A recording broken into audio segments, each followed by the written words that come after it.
Assalamualaikum warahmatullahi wabarakatuh.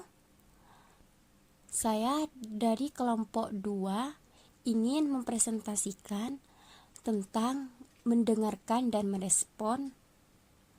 Sebelumnya perkenalkan, nama saya Fatimatuz Zahro, NIM 195, dan teman saya Jumriya, NIM 200.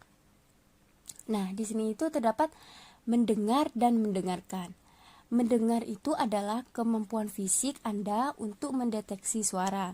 Hal ini adalah proses atau fungsi fisiologis menerima suara. Sedangkan mendengarkan yaitu keterampilan komunikasi awal atau prinsip dasar yang penting untuk studi tentang bisnis dan komunikasi profesional.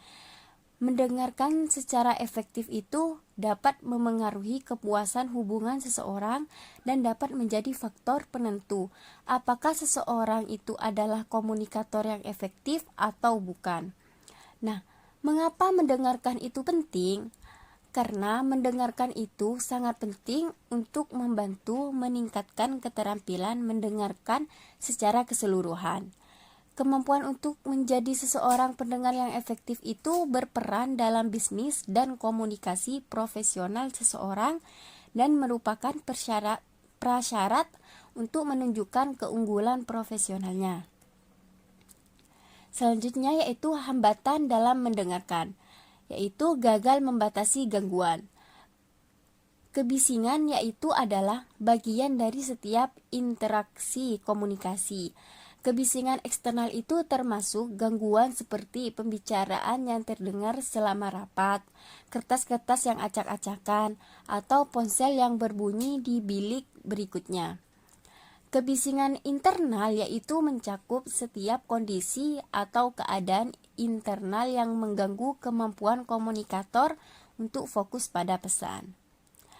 Gagal fokus pada pesan. Gagal fokus pada pesan itu terdapat beberapa faktor tambahan yang dapat mengalihkan fokus pada pesan termasuk jargon, pesan yang berlebihan, pemahaman penerima, dan bias. Atau mungkin gagal untuk fokus pada pesannya karena sulit untuk dipahami.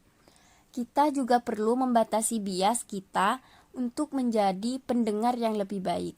Bias sendiri adalah asumsi apapun yang kita buat atau sikap yang kita miliki tentang seseorang, masalah, atau topik sebelum kita mendengar semua faktanya.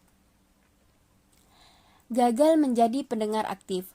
Nah, mendengarkan dengan empati adalah mendengarkan untuk memahami sudut pandang pembicara tanpa penilaian. Di mana posisi mendengarkan secara efektif, yaitu sebagai pendengar aktif, kita diminta untuk memahami pesannya dan kemudian memverifikasi bahwa kita itu memahami pesan yang disampaikan oleh pembicara. Selanjutnya ada gaya mendengarkan. Ada pendengar yang berorientasi pada orang, ada pendengar yang berorientasi pada tindakan, ada pendengar yang berorientasi pada konten, dan ada pendengar yang berorientasi pada waktu. Kemudian langkah-langkah menjadi pendengar aktif yang baik yaitu dengan pertama mendengarkan, kemudian memahami, mengingat, menafsirkan, mengevaluasi, dan menanggapi. Selanjutnya yaitu merespon. Merespon ini memberikan jawaban, balasan atau tanggapan baik reaksi emosional tersadar, terkendali, ataupun tidak terkendali yang dilakukan secara langsung maupun tidak langsung.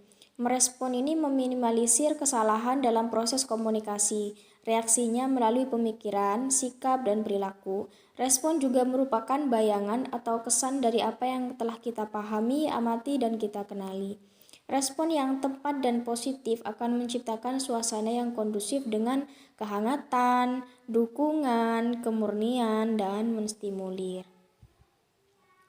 Berdasarkan teori yang dikemukakan oleh Stephen McAfee, respon dapat dibagi menjadi 3, yaitu kognitif, efektif, dan behavioral.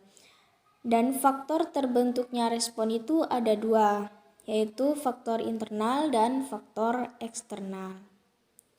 Kemudian yang terakhir ada macam-macam respon. Yang pertama ada tanggapan menurut indera yang mengamati, yaitu tanggapan auditif, tanggapan visual, dan tanggapan perasa. Kemudian yang kedua ada tanggapan menurut terjadinya, yaitu ada tanggapan ingatan, ada tanggapan fantasi, dan tanggapan pikiran.